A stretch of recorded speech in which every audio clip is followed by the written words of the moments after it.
চাঁদ রাত আর ঈদ একই সুরে গাথা এক মহিমান্বিত উৎসব। এই উৎসব নিয়ে আয়োজন চলতে থাকে দীর্ঘ 1 মাস ধরে। এত আকাঙ্ক্ষা আর উদ্দীপনার সুর শুরু হয় এই চাঁদ রাত দিয়ে। নতুন চাঁদ ইসলামী শাওয়াল মাসের আগমন এবং ঈদের দিনকে ইঙ্গিত করে। মুসলিমদের কাছে চাঁদ রাত উদযাপন একটি ঐতিহ্যবাহী উৎসব। বিশেষ এই রাতের স্মৃতি, উদযাপন প্রক্রিয়া আর ঈদের পরিকল্পনা নিয়েই আমাদের এই আয়োজন। স্বাগত জানাই চাঁদ রাত অনুষ্ঠানে। পুরোটা আয়োজন জুড়ে আমার সঙ্গে এই আড্ডায় যোগ দিবেন এই সময়ের সঙ্গীতাঙ্গনের জনপ্রিয় 3 মুখ লুইপা, কামরুজ্জামান রাব্বি এবং আতিয়া আনিসা। ঈদ মুবারক সবাইকে। কেমন আছেন? ঈদ মুবারক। খুব ভালো আছি। ঈদ আমেজ শুরু হয়ে গেছে অলরেডি। ভীষণ ভালো আছি।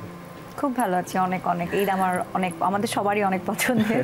আমরা সবাই অনেক ভালো আছি। তো আয়োজনটা যেহেতু চাঁদ রাত নিয়ে, চাঁদ রাতের তো নিশ্চয়ই প্রস্তুতি ধুমসুম করে শুরু হয়ে গেছে। আপনাদের চাঁদ রাতের আয়োজন প্রস্তুতি কেমন? আনন্দ হয় সবসময়। দেখা যায় যে আমরা মেহেদি দেওয়ার জন্য ব্যস্ত হয়ে যাই, তারপরে এদিক সেদিকে একটু ঘোরাঘুরি করি, একদম লাস্ট মোমেন্ট শপিংটাও শেষ করে ফেলি। সো এবারও তার ব্যতিক্রম না। আমরা অলরেডি যেহেতু লাইভে চলে আসছি, সবার সাথে দেখা হচ্ছে, আমার অডিয়েন্সের সাথে দেখা হচ্ছে চাঁদ রাতে, এটা একটু ভিন্ন রকম। সো এটা শেষ করে গিয়ে তারপরে মেহেদি উৎসব, তারপরে বাকি শপিং সবকিছু শেষ হয়ে যাবে। ভাইয়া, আপনার লাস্ট মুহূর্তে প্রিপারেশন কি শেষ হয়েছে? হ্যাঁ, আমার তো শেষ। আসলে আমার এখন নিজের জন্য প্রিপারেশনটা খুবই কম, পরিবারের জন্যই করতে হয়। আমার ওয়াইফ, আমার বেবির জন্য হয়তো এই মেহেদি কিনে দেয়া, আর শেষে বন্ধুদের সাথে একটু আলাপ করা যে যারা ঢাকায় আছি আমরা, নামাজে কালকে কখন নামাজে যাব, কোথায় যাব, মূলত এটাই। আতিয়া আনিসা আপু, আপনার প্রিপারেশন কেমন?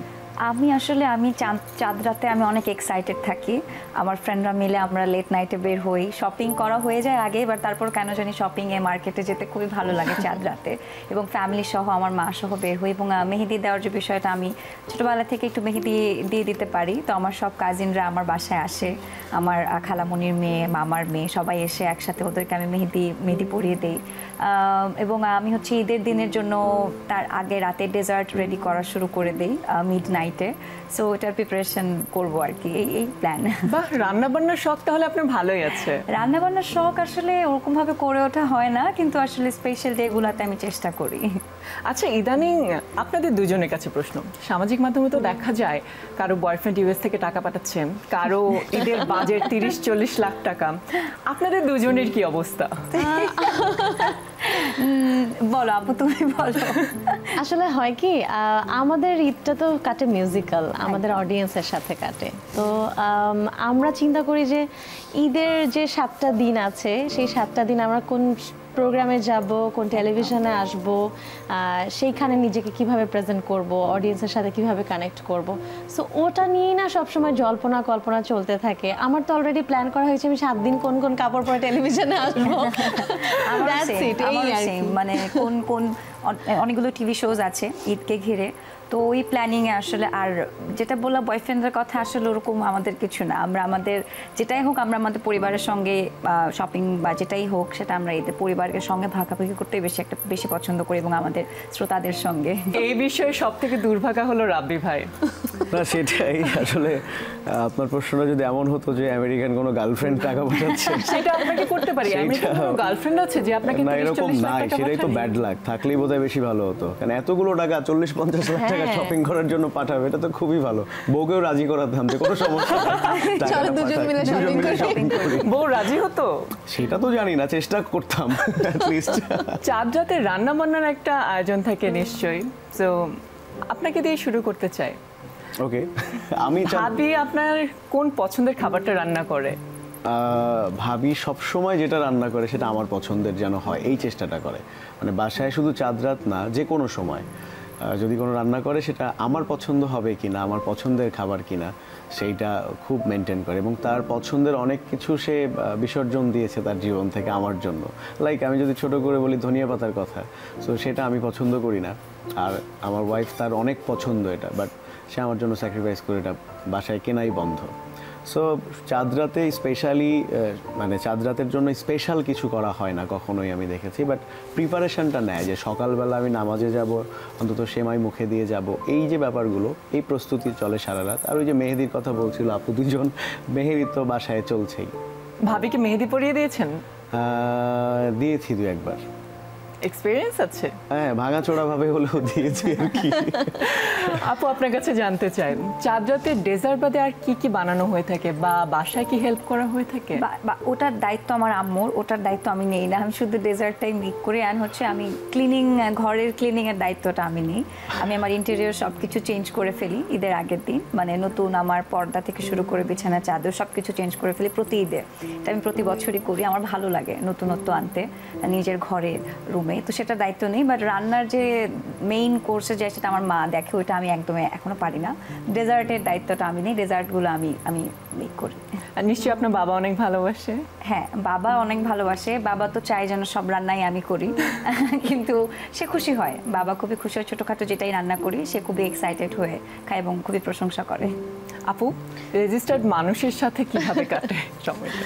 আমি অবশ্য আনিশার মতো একটু অ্যাডভান্টেজ নেই, সেটা হচ্ছে ছোটবেলা থেকে আব্বু আম্মুর সাথে ঈদ করার সৌভাগ্য আমার হয়েছে, এবং আমার বিয়ে হয়েছে 12 বছর, তবু আমি আমার বাবা মার সাথে ঈদ করতে পারি। সো যে রান্না বান্না ওই পুরো বিষয়টাই কিন্তু আম্মুর ওপর চাপিয়ে দিই, আমি ওটার ধারে পাশেও যাই না আসলে। আর আনন্দ করি, ভীষণ আনন্দ করি, এদিক সেদিক ঘোরাফেরা করি। এই একটা দিন মনে হয় যে একদম নিজের জন্য। যদিও সকালের অনেকটা সময় একটু ঘুমিয়ে কাটে আমার কাছে কেন জানি মনে হয় ঈদের দিনটা একটা বিশাল বড় ছুটির দিন, মানে কোনো টেনশন নাই, কিছু নাই। সো সকালের দিকটা একটু ঘুমিয়ে কাটে, তারপর থেকে একদম ঘোরাঘুরি শুরু হয়ে যায় আমার। আচ্ছা, এমন কি কখনো হয়েছে যে বিয়ে হওয়ার পরও আপনি আপনার বাবা মার কাছ থেকে বকা খেয়েছেন, কেন চাঁদের রাতে এতক্ষণ বাইরে? বকা খাইনি, তবে একবার বাসায় এসে দেখি যে আমি অনেক লেট করে ফিরেছি, এবং দেখলাম যে আমার মার খুব মন খারাপ, যে আমি কি সারা জীবন শুধু রান্নাই করব, আমার কোনো ঈদ নাই, ঈদ বলে আমার কিছু নাই, আর তোমরা তো একটা খবরও নিলা না, আমি যে রান্না করছি তোমরা ঘুরে ফিরে আসলা, আমার একটা খবর নিলা না। ওইবার খুব মন খারাপ হয়েছে। ওইবার আমি একটা ডেজার্ট করেছিলাম ঈদের দিন, আমার মনে আছে। তার মানে রান্না বান্নার খুব একটা শখ নেই আপনার? আমি আসলে সারা বছর 3 বেলা রান্না নিজের হাতে করি। সো ঈদের দিনটা আমার কাছে ওই যে বললাম মনে হয় ছুটির দিন, ওটাকে আমি ছুটির দিন হিসেবেই সেলিব্রেট করি। আমার ওই দিন ভাইয়ার রান্না করা দরকার। ভাইয়া রান্না করে, এক্স্যাক্টলি। ওই ঈদের দিন কিন্তু অনেকবার হয়েছে যে ভাইয়া রান্না করেছে। ওর একটা স্পেশাল ডিশ আছে, আরাবিয়ান ডিশ, মান্দি। সো ঈদের দিন আমরা ওই রান্নাটা খেতে পাই আর কি। আমি মনে হয় মান্দি? খেয়েছি একবার মান্দি ভাইয়ার হাতে। হ্যাঁ। রাব্বি ভাই কখনো রান্না করে খাইয়েছেন? না, আমি কখনো রান্না করে খাওয়াইনি, মানে আমি আমার বাসায় রান্না করেছি, আপুদেরকে খাওয়াইনি, বাট আমার ওয়াইফ সবাই খেয়েছে। আমার এমন হয়েছে, আমার বউ বলে মাঝে মধ্যে যে আমি নাকি তাকে রান্না শিখিয়েছি, তো সেটা আমি বিশ্বাস করি না। আমি হয়তো ফর্মুলাটা তাকে বলে দিয়েছি, সে তার মতো করে চেষ্টা করেছে। এই তো, আমি রান্না করেছি, অনেকবার রান্না করেছি, এখনো সময় পেলেই রান্না করি। রাব্বি ভাই, আপনি কোনো কিছু রান্না করলে সেটাকে খাওয়ার উপযোগী হয়? হ্যাঁ, নিঃসন্দেহে এটা খুবই বেশি ভালো হয়, আর এই জন্য আমার ওয়াইফ বলে যে সে আমার থেকে রান্না শিখেছে। মানে আমার রান্না করা হাঁসের মাংস, গরুর মাংসের কালাভুনা যদি কখনো আপনি খান, আমার মনে হয় আপনার ভালো লাগবে। অবশ্যই, আমরা অবশ্যই ট্রাই করতে আমি চাই। দেখতে পাচ্ছি এখন আপনার গল্প তাই শুনে, না? আমি মানে হাঁসের মাংসটা দেখতে পাচ্ছি। কালকে ঈদের দিনে দাওয়াতটা নেওয়াই যেতে পারে। দাওয়াত দিতে পারি, তবে আমার ওয়াইফ রান্না করবে, কারণ আমি পছন্দ করি তো তার হাতের রান্নাটা। আগে এই জন্য সে disclaimer রান্না দিয়ে করে দিচ্ছে কিন্তু। খাওয়াবে। আচ্ছা আপু, আপনি আমাদের জন্য স্পেশাল কোনো পার্টির আয়োজন করবেন না? আমি, হ্যাঁ, চলে এসো আমার বাসায়, কোনো অসুবিধা নেই। চাঁদ রাতে বন্ধু বান্ধব নিয়ে? হ্যাঁ, একদম চলে এসো, মেহেদি পরিয়ে দিব তোমাদের সবাইকে। আর কোনো স্পেশাল আয়োজন হয় না? ওই তো বললাম, ফ্রেন্ডরা মিলে আমার বাসায় আসা হয়, ফ্রেন্ডরা মিলে আমার মেয়ে বান্ধবী এবং আমার কাজিনরা মিলে সবাই একসঙ্গে মেহেদি পরি। আমাদের চাঁদ রাতের জন্য স্পেশাল ড্রেস বানানো হয় সব কাজিনরা মিলে একসঙ্গে, সো ওটা পরে আর কি সেলিব্রেশন করি বাসায়। সেটাই স্পেশাল। সেটাই স্পেশাল, একদম। ওকে। আপু বলছিল উনি খুব আনন্দ করে ঘরদোর সাজানোর একটা মানে প্রক্রিয়া করে থাকেন, নতুন বেডশিট, নতুন পর্দা। তো আপনাদের দুইজনের মতামত কি এই যে অন্দরমহল সাজানোর? এইটা আসলে আমার যেটা মনে হয় যে আমি তো একদম গ্রামে বেড়ে ওঠা, তো গ্রামের প্রত্যেকটা পরিবারের দ্বারা এটা সম্ভব ছিল না যে নতুন কিছু পর্দা চেঞ্জ করে রেগুলার এটা করা। বাট প্রত্যেককেই দেখতাম তাদের ঘরদোর পরিষ্কার করা, যেটাকে বলে একদম ধুয়ে মুছে, যাতে ঈদের দিনে পুরাপুরি ক্লিন থাকে। সারা বছর যেভাবেই রাখুক, ওই রাতটাতে পরিষ্কার করে যেন পরের দিনটা ক্লিন থাকে। এইটা বোধহয় বাংলার একটা ঐতিহ্য হয়ে গেছে, সব জায়গায় এটা করে। এক একটা পরিবার এক এক রকম ভাবে করে, কিন্তু মূল ব্যাপারটা একই রকম থাকে। আপনি কি ঘর সাজাতে হেল্প করেন নাকি ঘর করি, উল্টাপাল্টা করতে হেল্প করেন? আমি সাজাতেই হেল্প করি, এবং মানে আমার কাছে আমি একটু খুঁতখুঁতে টাইপের। আমার টাওয়েলটা যেখান থেকে আমি নিয়েছি ওখানেই থাকতে হবে, যে বইটা পড়তে পড়তে রেখেছি সেটা ওই জায়গায় উঠে গিয়ে রাখতে হবে, এরকম একটু খুঁতখুঁতানি আছে আমার। সো আমার ওয়াইফ টোটালি উল্টা ছিল, ইটস আ গুড হ্যাবিট, এটা খুব ভালো অভ্যাস। আস্তে আস্তে ঠিক হয়ে গেছে। এবং বিয়ের প্রথম বছর এমনও হয়েছে কাপড় গুছিয়ে আলমারিতে রাখা, সেটাও আমি করেছি তাকে শেখানোর জন্য। এবং যে রান্নার কথা বললেন, মাংস নিয়ে এসে সেটা গুছিয়ে রাখা, মাছ নিয়ে এসে সেটা কাটা বা গুছিয়ে রাখা, এগুলো আমি করেছি তাকে শেখানোর জন্য। সে শিখেছে এখন, এটা বেশ ভালো লাগে। আমি শিওর ভাবি অনেক লাকি। লুই পাপু, আপনার কি অবস্থা? আমার ঘর গোছানোর যে জিনিসপত্রগুলো, ওগুলোর প্রতি ফ্যাসিনেশন আসলে সারা বছরই কাজ করে। আমি যখন নিজের জন্য কিছু শপিং করতে যাই, পাশাপাশি দেখা যায় যে একটা বেডশিট পছন্দ হলো, সাথে সাথে নিয়ে ফেললাম, এরকম একটা আমার ভালোবাসা কাজ করে। বাট আমি আসলে রাব্বি ভাইয়ের মতো অত খুঁতখুঁতে গোছানো না, মানে একটু আগোছালো, ওটাকে আবার আমি অজুহাত দিই যে আমি তো শিল্পী মানুষ তো একটু আগোছালোই হবে। আর এখন হচ্ছে আমার মেয়ে খুব পছন্দ করে ঘর গোছাতে, ও একটু লাইটস পছন্দ করে, তারপর একটু ডেকোরেশন পিস ছোট ছোট যেগুলো একটু নিজে হ্যান্ডক্রাফট করতে পারে, এরকম জিনিস পছন্দ করে ভীষণ। সো ওর একটা আগ্রহ আছে, ও নিজের রুমটা নিজে সুন্দর করে সাজায়। আপু, আপনার ঘরের রুমটা কিরকম পছন্দ? আপনার ইন্টেরিয়রের ডিজাইন বা কি কালার থাকতে পারে? খুবই সুদিং, একদম থাকে না যে আমার ডার্ক কালার পছন্দ না, আমি খুবই হালকা কালার পছন্দ করি। সো আমার রুমের ক্ষেত্রেও সেটা, আমি একদম হালকা সোভার কালার পছন্দ করি। তো রুমের ভিতরে আলো বাতাসটা খুবই ইম্পর্টেন্ট। হ্যাঁ, অনেক বেশি ইম্পর্টেন্ট। বাট আমি একটু মানে মর্নিংয়ে যে অনেক বেশি রোদ আসে, ওটা একটু কেন জানি সহ্য করতে পারি না। তো আমার মানে আমার বেডরুমে হচ্ছে আমার যে পর্দাটা, ওটা অনেক ভারী কাপড়ের। আচ্ছা, ঈদের আনন্দ তো ছোটরা সব থেকে বেশি করে, এটা সব সময় আমরা শুনে এসেছি। বড় হয়ে গেলে আনন্দটা একটু কমে যায়। তো ছোটদের জন্য কি কি করা হয়েছে, মানে কি কি প্রিপারেশন নিচ্ছেন? আমার ছোট অনেক কাজিন রয়েছে। আমি প্রত্যেক ঈদে হচ্ছে আমার সকালবেলাটায় আমার নানু বাড়ি যাওয়া হয়। আমাদের বাসা একই সঙ্গে, আমার নানু, মামা, খালামণি আমরা একই সঙ্গে থাকি, মানে পাশাপাশি বিল্ডিংয়ে। তো এটা আমাদের প্রত্যেক বছরই আমার রোজার ঈদটা হচ্ছে নানু বাসায় করা হয়, আর কোরবানি দাদু বাড়িতে করা হয়। তো প্রতি সকাল একদম নামাজের পরপর আমরা সবাই রেডি হয়ে নানু বাসায় চলে যাই, আমার কাজিনরা সবাই ওখানে আসে। এখন যেহেতু আমি ওদের বড়, এখন ওদেরকে আমার সালামি দিতে হয়। ছোটোবেলা আমি সালামি পেতাম, কাউন্ট করতাম, সবার বড় ছিলাম, সবার আদরের ছিলাম, বেশি সালামি আমার হতো। বাট এখন যেহেতু আমি সবার বড় হয়ে গেছে, এখন আমাকে সবাইকে সালামি দিতে হয়, আমার ছোট যারা রয়েছে। সো ওরা অনেক এক্সাইটেড থাকে যে আনিশা আপু কখন আসবে, আনিশা আপু কখন আসবে, আমাকে এসে সালাম করার যে বিষয়টা, ওরা খুবই এনজয় করে। ছোটবেলার এনজয় মানে ঈদের আনন্দটা অনেক অন্যরকম ছিল, এখন বেশি দায়িত্ব এসে পড়েছে, এখন ছোটদেরকে দেখে আনন্দটা ভাগাভাগি করে নেওয়া হয়। হ্যাঁ, রাব্বি ভাই, ভালো লাগে। আমার জন্য একই রকমই অনেকটা, কারণ আগে ছোটবেলায় তো রোজার ঈদ, কোরবানির ঈদ দুইটাই বাবা মার সাথেই কাটিয়েছি, কিন্তু এখন যেটা হচ্ছে শুধু রমজানের ঈদটা ঢাকায় থাকছি আর কোরবানির ঈদ বাবা মার সাথে। সো এই জন্য রমজানের ঈদে ঢাকার যে বন্ধু বান্ধব সার্কেলরা, তারাই একটা পরিবার হয়ে যায়। আর এলাকায় বন্ধু বান্ধব যারা ছিল, কাজিনরা বা এমনি প্রতিবেশী, ছোট ভাই, বড় ভাই, তারা এখন খুব মিস করে রমজানের ঈদটা। সো কোরবানির ঈদে ওদের সাথে কাটে। এই সালামি দেয়া নেওয়ার ব্যাপারটা আমি এখনও পাই এবং দেই, দুইটাই হয়। আগে একসময় শুধু পেতাম, দিতে হতো না, আর এখন দিতে হয়। যেমন বাসায় ঢুকলেই আমার মেয়ে, আমার ওয়াইফ, তাদেরকে সালামি দিতে হচ্ছে। বাসায় ঢোকার আগে আমার হয়তো কেয়ারটেকারকে দিতে হচ্ছে। মানে সবাইকে এরকমভাবে ম্যানেজ করে দিতে গিয়ে মনে হয় যে সব টাকা তো চলেই গেল। কিন্তু হয়তো সন্ধ্যার সময় গেলাম কোনো একটা আত্মীয় বাড়িতে, বা আমার শ্বশুর বাড়িতে গেলাম, খালা শাশুড়ি, মামা শ্বশুর, তারাও দেখলাম আমাকে সালামি দিচ্ছে। তো টাকাটা আসলে 50-50 আমি ফ্যামিলিতে সবার বড়, মানে আমার মিউজিক্যাল ফ্যামিলি যে আমার টিম মেম্বার্স, ওরাও আমার চেয়ে ছোট আর কি।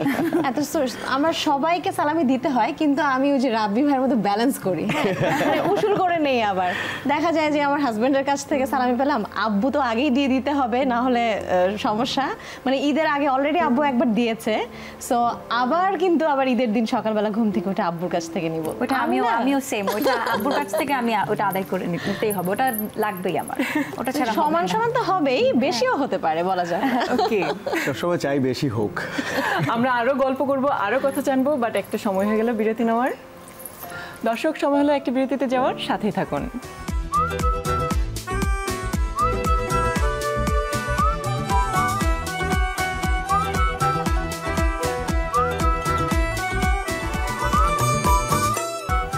আবারও স্বাগত জানাই চাঁদরাত স্পেশাল চাঁদরাত অনুষ্ঠানে। এবার আমরা চাই আমাদের সঙ্গীতাঙ্গনের এই বিশেষ শিল্পীদেরকে নিয়ে দর্শকরা আরও কিছু জানুক, আরও অনেক কিছু জানুক। তো শুরুতেই আমরা শুরু করব আনিসাকে দিয়ে। আমরা খুব ছোট ছোট প্রশ্ন করব অ্যান্ড অ্যান্সারগুলো আমরা হ্যাঁ বা না অবশ্যই নিব না, আমরা একটু ডিটেলসে নিতে চাই। আচ্ছা ঠিক আছে। ওকে, আপনার জন্য প্রথম প্রশ্ন, চাঁদরাতে আপনার কাছে সব থেকে ভালো লাগা কি? সব থেকে ভালো লাগা পরিবারের সাথে সময় কাটানো, মেহেদি পরিয়ে দেওয়া, ফ্যামিলি সবাই গেট টুগেদার, সব থেকে ভালো লাগা। কি সব থেকে খারাপ লাগে? মাঝে মাঝে কি হয়, আমার একটা প্ল্যান থাকে, সেই প্ল্যানটা যখন আর হয় না তখন আমার অনেক মেজাজ খারাপ হয়ে যায়, আর ওই মেজাজ খারাপটা আমার ঈদ পর্যন্ত চলতে থাকে। আচ্ছা, কোন খাবারটা আছে যেটা আপনার চেটে পুটে খেতে ইচ্ছা করে? ফুচকা।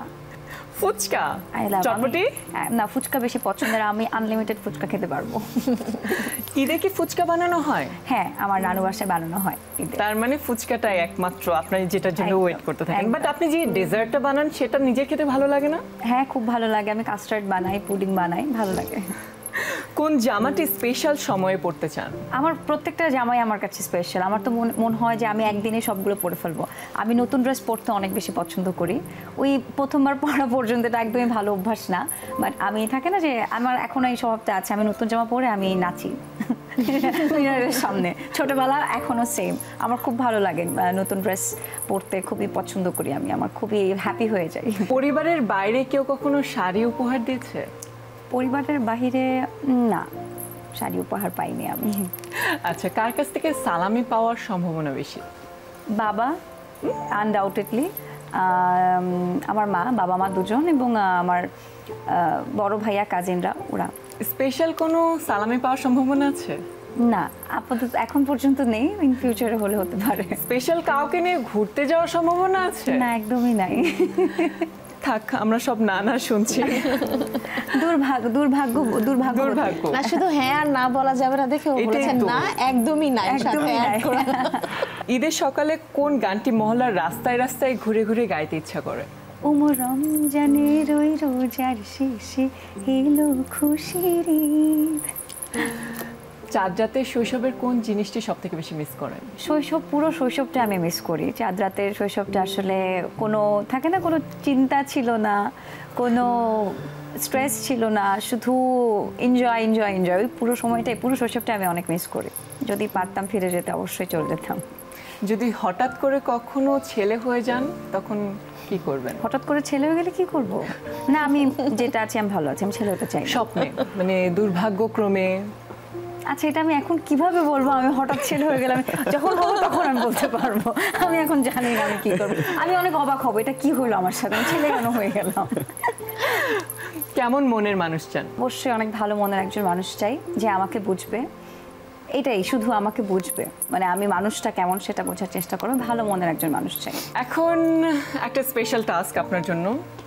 আমি ভয় পাচ্ছি। আপনার টাস্কটা হলো, ধরেন ফুটপাতে আপনি একজন কাপড় বিক্রেতা, তো আপনার আচ্ছা। এখন অনেকগুলা গেস্ট আছে, আশেপাশে অনেক মানুষ আছে, আপনার কাপড়গুলো বিক্রি করতে হবে। কিভাবে করে আপনি তাদেরকে ডাকবেন? এই যে নিয়ে যান কাপড় নিয়ে যান, এটা বলবো? আমি জানি আমি না। অন্তত কিনতে যাব না। আমিও কিনতে যাব না। আমি গান গাবো। হ্যাঁ, এটা হতে একটা পারে। গান। প্রেমে ভাসিয়া উতলা হাওয়ায়, চলো নিরালায় মেঘ ওড়িয়া ঘুরিয়া ভিজিয়া ঝর্ণায়, চলো নিরালায় পরাণে শয়নে নয়নে তুমি শুধু মনে। প্রেমে ভাসিয়া উতলা হাওয়ায়, চলো নিরালায় মেঘ ওড়িয়া ঘুরিয়া ভিজিয়া ঝর্ণায়, চলো নিরালায়। বাহ, খুব সুন্দর। কিন্তু রাবি ভাই, আপনার কি মনে হয় যে এই গান গাওয়ার পর কে কাপড় কিনতে আসবে? আমার মনে হয় যারা এই গানটা শুনেছে প্রত্যেকেই আসবে, অন্তত আতিয়া আনিশাকে দেখার জন্য হলেও আসবে। যেটা কাপড় নিয়ে যাই, শিল্পীকে দেখলাম, গানটাও তো ফ্রিতে শুনতে পেলাম, যাই। এবার আমরা আপনাকে দিয়ে শুরু করব। বাহ। চাঁদরাতে কি সবচেয়ে মিস করেন? চাঁদরাতে মিস করি চাঁদ দেখার পরে, গ্রামে থাকতাম যখন, চাঁদটা দেখার পরে বন্ধুরা দৌড়াদৌড়ি শুরু করতাম, চাঁদ দেখা গিয়েছে কোথায়, অনেক দূরে চলে যেতাম ফাঁকা জায়গায় চাঁদ দেখার জন্য। সো ওই যে লাফালাফিটা, সেটা খুব মিস করি। এখন আর হয় না সেটা। টিভিতে দেখে নেই কালকে ঈদ, চাঁদ দেখা গেছে। কৈশোরের সব থেকে দুষ্ট বন্ধুর উদ্দেশ্যে যদি কিছু বলতে হয়, কি বলবেন? আমরা খুব ডাব চুরি করতাম, সো অনেক সময় মানুষের কাছে ডাব না পেলে নিজের গাছেও চুরি করতাম, মানে চুরি করাটা ইচ্ছা ছিল, আসলে উদ্দেশ্য ছিল চুরি করা, চুরি করতে হবে, সেটা হোক এটাই হলো নিজের উদ্দেশ্য। গাছ। হ্যাঁ, সো ওদেরকে বলতে চাই যে তোরা ওইরকমই থাক, আবার চুরি করবো একসাথে। এবার যাওয়া হবে? না, এবার তো যাচ্ছি না, কোরবানির ঈদে যাবো। তাহলে ডাব চুরি করা হবে? হয় মাঝে মধ্যে, এখনো হয়? এখনো তার মানে হয়। এটা কৈশোরের গল্প না, এটা এখনকারই গল্প। হ্যাঁ, আমি আসলে কৈশোরটাকে তো আর ফিরে পাবো না, কিন্তু কৈশোরের অনেক কিছু এখন করতে চাই, ওইভাবেই প্যারালালি করতে চাই, কারণ ওই বন্ধুরাও ওইরকমই আছে, অনেকেই সাপোর্ট করে। চাঁদরাতে দল বেঁধে কোন গানটি গাইতে ইচ্ছে করে? সবগুলো গান আসলে, এই রমজানের রোজার ঈদ এই গানটা তো খুব স্পেশাল গান, এইটা শুধু টেলিভিশনে শুনতাম আমরা, তো আমরা গাইতাম না, আমরা ট্রেন্ডি যে গানগুলো ছিল সবগুলোই গাইতাম। সো খুঁজতাম যে চাঁদ রাতে ঈদ উপলক্ষে কী কী গান আসলো নতুন, সেইগুলোই আমরা শুনতাম, স্পিকারে বাজাতাম, গাইতাম, আলাদা করে কোনো গান না। চাঁদরাতে প্রেমিকার বাড়িতে কখনো চুপি চুপি দেখা করতে গেছেন? সেই সুযোগ হয়নি, প্রেমিকা তো ঢাকায় এসে, আর ঢাকায় যখন প্রেম করতাম তখন প্রেমিকার সাথে আমার দেখা হওয়ার কোনো সুযোগই ছিল না, কারণ ঈদের মধ্যে সে চলে যেত তার বাড়ি ঠাকুরগাঁও, আর আমি চলে যেতাম রাজশাহী। সো এই মোটামুটি 200-250 কিলোমিটার দূরত্বে গিয়ে দেখা করা চাঁদরাতে, এত প্রেম ছিল না। আচ্ছা, কিন্তু আপনার গ্রামের বাড়িতে কখনো কারোর প্রতি ভালো লাগা ছিল না? ছোটবেলার যে একটা ভালোবাসা আছে সেটা? না, এরকমটা ছিল না। স্কুলে যখন পড়তাম তখন অনেক বড় আপুরা যারা ছিল, মানে আমি হয়তো 7-এ পড়ি, 9-এ পড়ে কোনো একটা আপু, তো শুনতাম যে ওই আপুটা বোধহয় ওর সাথে প্রেম করে, তখন মনে হতো আমার সাথে যদি প্রেম করতো কেমন লাগতো, এই ব্যাপারগুলো হতো। এছাড়া ওইরকম কোনো ফিলিংস ছিল না। আচ্ছা, ভাবি যদি কোনোদিন আপনাকে শর্ত দিয়ে বসে আপনার শাড়ি পরতে হবে, কি করবেন? পরে ফেলবো, কোনো সমস্যা নেই, আমার ভালো লাগে সবকিছু করতে। আর ভাবিকে যদি শাড়ি পরাতে বলে, পারবেন? এইটা একটু কঠিন হয়ে যায়, বাট তারপরে ওই যে শাড়িটা যখন কুচি করে তখন ধরা, এগুলো আমি সবসময় করি, কিন্তু নিজে নিজে পরিয়ে দেওয়া, ওই কতগুলো যে প্যাচ দিতে হয়, এটা এখনো কখনো মনোযোগ দিয়ে দেখিনি আসলে। মনোযোগ দিয়ে দেখবো আগে, টুকলি করব, তারপরে হয়তো পড়া যাবে। আচ্ছা, হঠাৎ যদি আপনি একদিন দেখেন আপনি মেয়ে হয়ে গেছেন, আমি খুশিই হব। ওই যে বললেন না যে বয়ফ্রেন্ডরা 40-50 লাখ টাকা দিয়ে ফোন কেনার জন্য, শপিং করার জন্য দিবে, তো আমি সেটা হলে খুশিই হব। হয় আদৌ সম্ভব? সম্ভব না, উনি তো যদি শব্দটা দিয়েছেন, এই জন্য বললাম যে সবকিছুতেই 40-50 লাখ দেয় তো না। আমি তো কখনো পাইনি, আমি তো নিজের টাকা দিয়ে নিজেই চালিয়ে নিয়েছি। আপুরা বলেন? আমিও নিজের টাকা দিয়ে নিজের, কেন মানে এটা কেন, আমি এটা কেন করবো? আমার শুনেই তো মেজাজ খারাপ হয়ে গেছে যখন এটা যাই হোক, আমাকে দিলে আমি করব, কোনো সমস্যা নেই। আচ্ছা, যদি আপনি মেয়ে হয়ে থাকেন তাহলে কয়টা বয়ফ্রেন্ড পালার ইচ্ছা আপনার? এইটা যদি দুষ্টামি করে বলি তাহলে অনেকগুলো, যে আসবে আসো, যে যাবে যাও, এই টাইপের। আর যদি সেটা না হয় তাহলে বয়ফ্রেন্ড পালতেই চাই না। ভাবি কিনে ধরেন আপনি রাস্তায় হাঁটছেন, যদি প্রাক্তনের সাথে দেখা হয়? কোনো সমস্যা নেই, প্রাক্তনকে বলবো এটা আমার বর্তমান, তুমি প্রাক্তন, এই শেষ। কিন্তু প্রাক্তনের সাথে কথা বলে ভাবি মাইন্ড করবে না? মনে হয় না, কষ্ট পাবে হয়তো বা, স্বাভাবিকভাবে, এটা প্রত্যেকের ক্ষেত্রে হয় যে কষ্টটা আসলে প্রকাশ করতে চাইবে না, কিন্তু পরিস্থিতিটা ম্যানেজ করে ফেলবে। ঈদের সময় কোন ব্যক্তিটাকে বেশি মিস করেন? স্পেশালি যদি বলতে চাই তো পরিবার, বাবা মা, যারা আসলে এই যে রমজানের ঈদটাও তাদের সাথে কাটাতে পারি না, কারণ যখন আমার এই পরিবারটা ছিল না, আমার ওয়াইফ বেবি তারা ছিল না, তখন তো সকালে ঘুম থেকে উঠে গোসল করে নামাজে যাব, মা সেমাই রান্না করলো সেটা খেয়ে যাব। সো সেইটা নাই, এসে প্ল্যান থাকে যে আমরা গ্রামে এসে আমার গোরস্থানে যাব, দাদা দাদির কবর আছে, তাদেরটা জিয়ারত করে বাসায় ফিরবো এবং বাবাকে সালাম করব, মাকে সালাম করব। মা বাবার তুলনায় কম টাকা দিত, তো বলতাম যে না, তুমি বাবার থেকে বেশি করে নিবে যাতে করে আমাকেও দিতে পারো। সো এই ব্যাপারগুলো মিস করি মানুষগুলোকে। যদি ভাবি আপনাকে কখনো প্রেম করার অনুমতি দেয়, প্রেম করবো করবেন? না। করবেন না? কারণ করবো না বলতে, তথাকথিত যে প্রেম আমরা যেটাকে বলছি সেটা তো অবশ্যই করবো না, সেটা পেইন ছাড়া কিছু নেই। কারণ আমি প্রেম করেই তো বিয়ে করেছি, আমি দুইটাই দেখেছি। আমার কাছে মনে হয় যে আমি প্রতিনিয়তই প্রেমে পড়ি, যে কোনো সৌন্দর্যের প্রেমে পড়ি। আমি রাস্তায় যখন এখানে আসছিলাম তখনও একটা মেয়েকে দেখেছি রাস্তায়, দেখে আমার ভালো লেগেছে, কিন্তু ওই পর্যন্তই, আমি ভুলে গেছি যে এখন বলতে হবে জন্য ওটা কানেক্ট করলাম। সেরকম প্রতিনিয়ত মেয়ে, ছেলে, মানুষ, গাছ, পশু পাখি সব কিছুর প্রেমে পড়ি। এই প্রেমটা থাকুক, সবসময় পড়তে চাই, এটা ভাবিও জানে। ওকে, আচ্ছা, ইফতারের সাথে যেমন ছোলা, তেমনি ঈদের সাথে শ্যামাই, জিনিসটা কেন ঘটলো? এটা বোধহয় অনেক পুরনো একটা ট্রেডিশন, এটা হয়ে আসছে। কারণ ইসলাম ধর্মে নবীজি সাল্লাল্লাহু সাল্লাম বলেছেন যে ঈদের দিন আনন্দের দিন, সো মিষ্টি মুখ করতে হয়। এই মিষ্টিটা যে কোনো কিছুই হয়তো ছিল একটা সময়, কিন্তু বাংলাদেশে এটা ট্রেন্ডি হয়ে গেছে সেমাই। সেমাইয়ের জায়গায় অন্য যে কোনো মিষ্টিও হতে পারতো, তো সেমাইটা এমনভাবে ট্রেন্ডি হয়ে গেছে এবং মানুষের ট্রেডিশনাল হয়ে গেছে, যে কোনো পেশার মানুষ, যে কোনো অর্থনৈতিক অবস্থানের মানুষ অন্তত সেমাইটা কেনে, খাবো এটা ঈদের দিনে। সো ট্রেডিশন হয়ে গেছে এই জন্যই, কারণ ঈদ সবার জন্যই আনন্দের। লুইপা আপু, আপনি নিশ্চয়ই কোশ্চেনের প্যাটার্ন দেখে বুঝতেই পারছেন আপনার জন্য কি সারেন্ডার করতে চাই, কারণ ওরা দুজনে এত সুন্দর করে কথা বলে, আমি হা করে শুনছি দুজনের কথা, আমি জানি না আমি কি করব, আমার মনে যে আসবে তাই বলে দিব। লুইপা আপু, এবার আপনার পালা, কিন্তু তার আগে আমাদের একটা ছোট্ট বিরতি নিতে হচ্ছে। দর্শক, সময় হলো আরেকটি বিরতিতে যাওয়ার, কোথাও যাবে না, সাথেই থাকুন।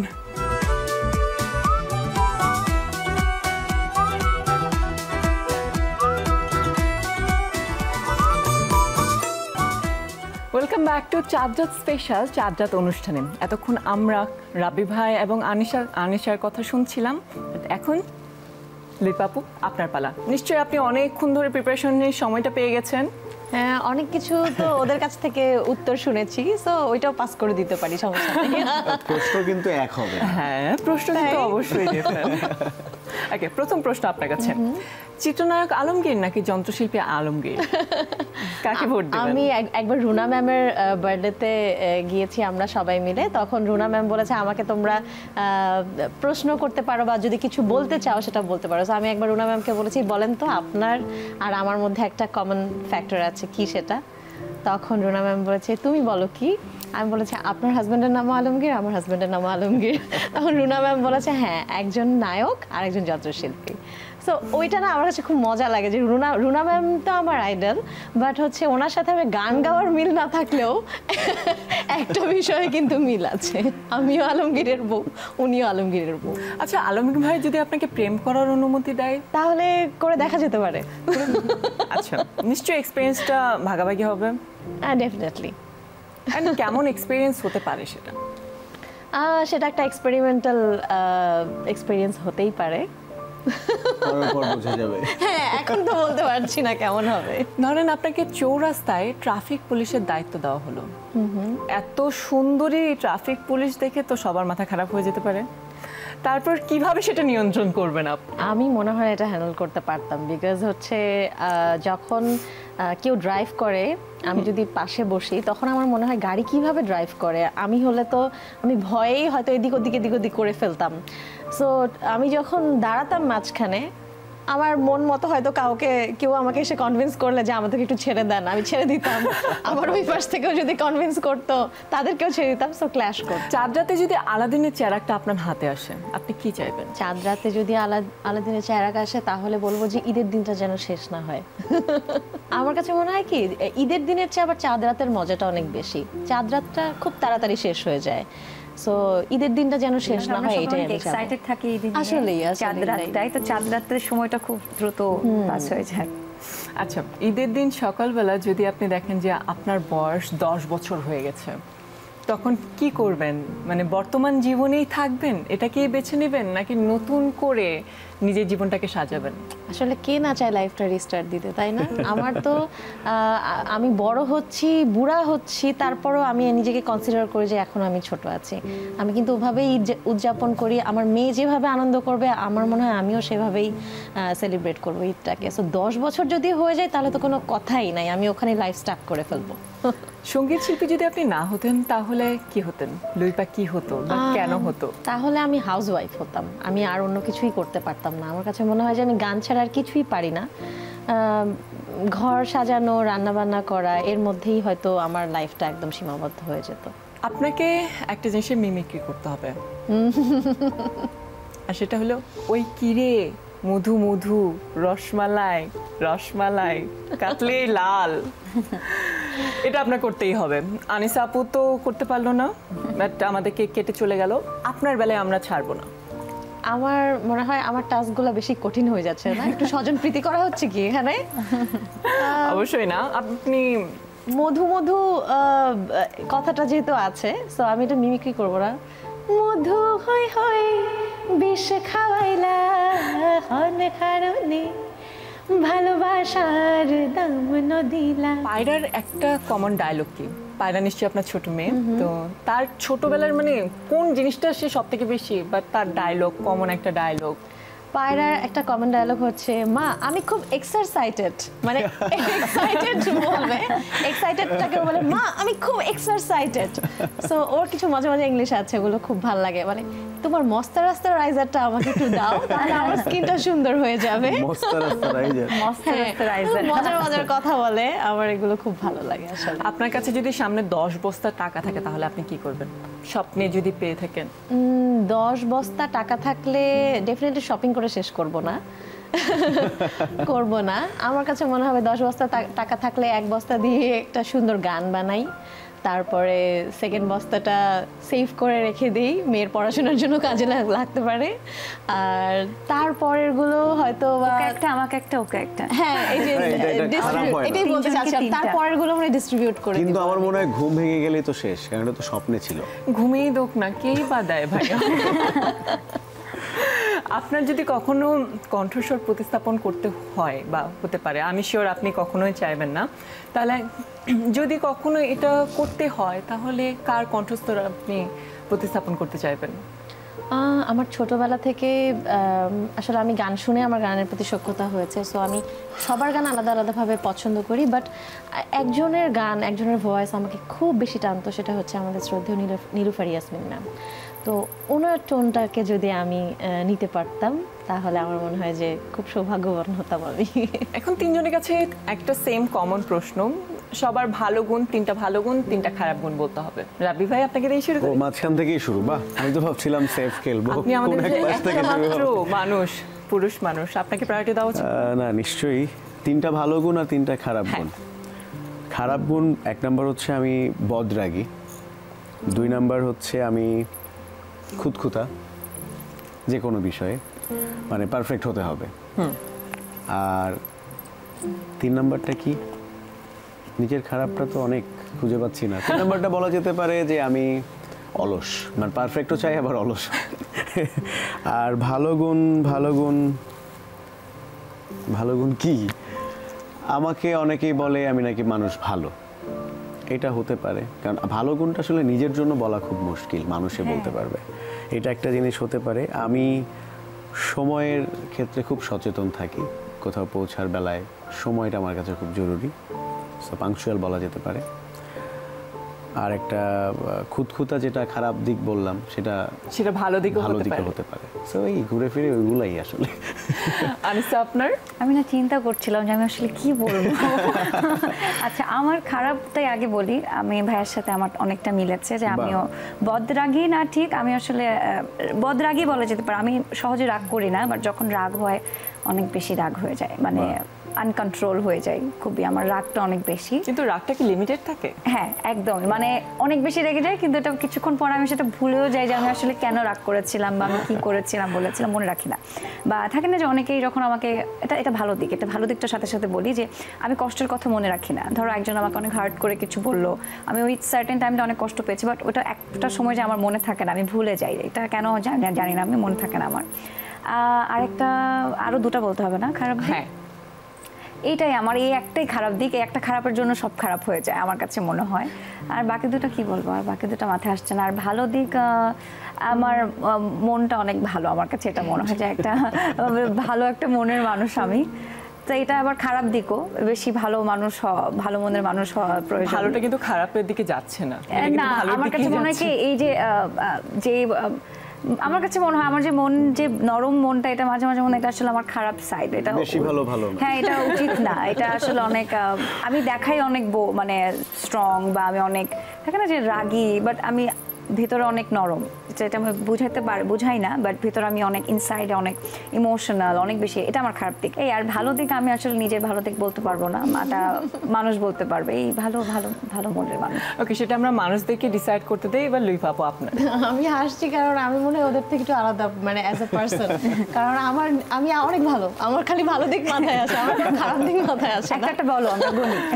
আমি অনেক positive, first of all. Secondly হচ্ছে আমার অনেক ধৈর্য। থার্ডলি হচ্ছে আমি সবসময়, এই যে আমার চেহারাটা এরকম, অনেকে বলে যে এত হাসো কেন, আসলে হাসি না, আমার চেহারাই এরকম, মানে আমার মন খারাপ হয় না। আমি লাস্ট কবে কেঁদেছি আমার মনে নাই। 3টা তো বলেই ফেললাম অলরেডি। আর ফোর্থলি হচ্ছে মানে 4টা বলছি, না, সেটা হচ্ছে আমি বলে দেন যে কয়টা শর্ট আছে এগুলো আপনি ফিল আপ আমি না করে দেন। সব জায়গায় সবার সাথে কোপ আপ করতে পারি, মানে সেটা খুব হাই কিছু এটা আমার কারোর সাথে সাথেও হোক কিংবা কোনো হ্যাঁ যে কোনো জায়গায় আমি আমি মনে করতে পারছিলাম না যে আসলে এটা আমার আপুর সাথে মিলেছে, যে আমিও কোপ আপ করে ফেলতে পারি। থাকে না যে চেনা নাই, পরিচিত নাই, বাট আমি তাকে আপন করে ফেলতে পারি। খারাপ দিক 1-2টা বলা যেতে পারে, সেটা হচ্ছে আমি অনেক হাই, এই যে আমি অনেক সবসময় অনেক এক্সাইটেড থাকি, দেখা যায় অনেক জায়গায় অনেকে চুপ করে গম্ভীর হয়ে পার্সোনালিটি নিয়ে বসে থাকতে চাচ্ছে, বাট আমি তাকেও মানে আমার মতো হাই করে ফেলি, এরকম হয়ে যায়। এটা একটা খারাপ দিক। আর সেকেন্ডলি বলা যায় যে আমার ভেতরে একটা চাপা জিদ আছে আসলে, ওইটা সবসময় আসে না, মানে এটা রাগ বলবো না, এটা জিদ বলা যেতে পারে, যে ওই জিদটা যদি একবার উঠে যায় ওটাকে আমি ওই সিচুয়েশনটাকে স্পয়েল করেই ছাড়বো, সেটা মানে যাই যত সুন্দর একটা এনভায়রনমেন্ট হোক না কেন সেটাকে আমার স্পয়েল করতেই হবে তখন। এখন চাঁদ রাত আজকে, কিন্তু তারপরও কিন্তু চাঁদ রাতে আমরা আমাদের কাজকর্মের বাইরে নেই। এখন আমাদের দর্শকদের জন্য বা নিজের রেসপন্সিবিলিটি থেকে আমরা দর্শকদের কাছে আসি, আমরা আমাদের কাজগুলো করে যাই। সো এখন সামনে কি কি কাজ আসছে তিনজনের কাছে আমরা জানতে চাই, একটু সংক্ষেপে। আনিসা? আমার এই তো এই জঙ্গলি ফিল্ম আসছে, আমার এই ফিল্মে আমি একটা গান গেয়েছি, জনম জনম, প্রিন্স মাহমুদের কথা এবং সুরে, আমার প্রথম গান ওনার কথা এবং সুরে, এটা নিয়ে আমি অনেক এক্সাইটেড। ঈদে আমি সবসময় আমার ফ্যামিলিকে নিয়ে সিনেমা দেখতে পছন্দ করি, এটা আমাদের একদম ছোটোবেলা থেকে এই ট্রেন্ডটা সবসময় থাকে। এবং যখন ইন্ডাস্ট্রিতে আমি কাজ করছি আলহামদুলিল্লাহ আমার প্লেব্যাক প্রতি বছরই ঈদে থাকে একটা না একটা। সো এবার অনেক এক্সাইটেড জঙ্গলি সিনেমা নিয়ে, সবাই মিলে ফ্রেন্ডস ফ্যামিলি মিলে যাবো, সিনেমা দেখবো, নিজের গান দেখবো। এই তো এই কাজটি আসছে। এছাড়া মিউজিক ভিডিও করেছি, সেটাও ঈদের পরপরই আসবে। হাবিব ভাইয়ের সঙ্গে একটা নতুন গান করেছি ঈদের জন্য, সেটা এসেছে ঘোর কেটে যায় শিরোনামে। এই তো আরও বেশ কিছু নাটকের গান করেছি, সেগুলোও আসবে। এই লিপাপু, আপনার? আমার কিছু টেলিভিশন চ্যানেল থেকে গান আসছে তাদের ইউটিউব চ্যানেলে, আর ঈদের পরপরই ঠিক পহেলা বৈশাখ চলে আসবে, তখন আমারও একটা নতুন গান চলে আসবে। মানে গানটার ডিটেইলস এখনই শেয়ার করছি না, যেহেতু খুব শীঘ্রই আসছে গানটা, ওটা একটা সারপ্রাইজ। আমি কিছু গুঞ্জন শুনলাম ঈদের পরের দিন যেন কে কোথায় যাচ্ছে। হ্যাঁ, শোজ তো প্রচুর হচ্ছে, আর অনেক বছর পরে আমার মনে হয় যে রাবি ভাইয়ের সাথে একটা শো আমরা ঈদের পর দিন করছি একসাথে একটা মঞ্চে। আমরা কুমিল্লা রাবি ভাই আপনার কাজ আমার দাদুর বাড়ি, দাদুর বাড়িতে যাচ্ছি। আমার মনে আছে লাস্ট মনে হয় আমরা কুমিল্লাতেই একসাথে প্রোগ্রাম করেছিলাম। কুমিল্লা না, ভোলাতে মনে হয় না, কুমিল্লাতে একসাথে। ভোলাতে আপনি আলমগীরের সাথে প্রোগ্রাম করেছেন, কুমিল্লাতে আমরা একসাথে করেছি। যন্ত্রশিল্পী আলমগীর। রাবি ভাই আপনার কাজ? আমার কাজ আসলে ঈদকে সামনে রেখে স্পেশাল কোনো কাজ আমি করছি না, কিন্তু রেগুলার বেসিস আমার অফিসিয়াল ইউটিউব চ্যানেলে কিছু কাজ আসে, যেটা একটু আমি বলবো যে গবেষণাধর্মী কাজ। যেমন যে গানগুলো অপ্রচলিত, এই গানগুলোকে আমি সামনের দিকে আনার চেষ্টা করি। তো সেরকমভাবে ঈদের সপ্তাহে একটা গান আসছে, আর কিছু অডিও লেভেল কোম্পানি থেকে গান আসছে, 2-3টা হবে এই, আর একটা নাটকের গান আসছে। এছাড়া ওরকম কিছু নেই। বৈশাখে মনে হয় মানে এমন হয় আমাদের যে রেকর্ডিং আমরা করে রাখছি, বাট সেইটা শুটিং করে কবে রিলিজ করবে এটা আমরাও জানি না। রিলিজ হওয়ার পর কোম্পানি জানায় যে ভাই এটা ঈদে আসলো বা এটা পয়লা বৈশাখে আসলো, এরকম। যেমন আতিয়া আনিশার যে ব্যাপারটা, ফিল্মের গান, এটা তো অনেক স্পেশাল, সো এটা সে জানতে পারলো, বাট আমাদের জন্য, বিশেষ করে আমার জন্য এটা খুব মুশকিল কোন গানটা কখন আসবে। হ্যাঁ, আপনাদের তিনজনকে অনেক অনেক ধন্যবাদ চাঁদ রাতের এই বিশেষ মুহূর্তটা আমাদের সাথে কাটানোর জন্য। আমরা তিনজনের কাছ থেকে একটা গান শুনতে চাই, কিন্তু তার আগে দর্শকের কাছ থেকে বিদায় নিয়ে আসতে হচ্ছে। দর্শক, অনেক অনেক ধন্যবাদ আমাদের এই আয়োজনে থাকার জন্য। আপনাদের সবাইকে ঈদ মোবারক। আশা করি আপনাদের সবার ঈদের দিনটা আরও ভালো কাটুক। আবার দেখা হবে আমাদের অন্য কোনো বিশেষ আয়োজনে। রাবি ভাই, আমরা গানটা শুরু করি।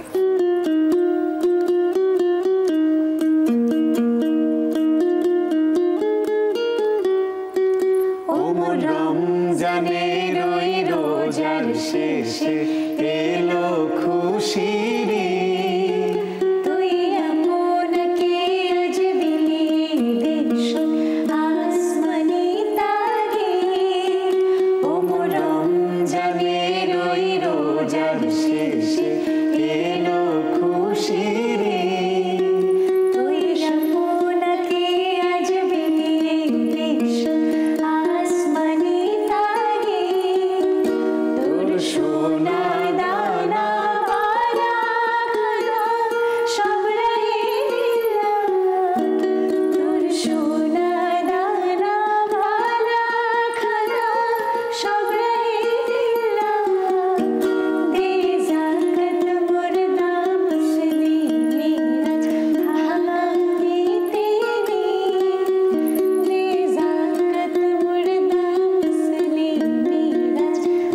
বানাইতে নি ও মন রমজানের ওই রোজার শেষে এলো খুশির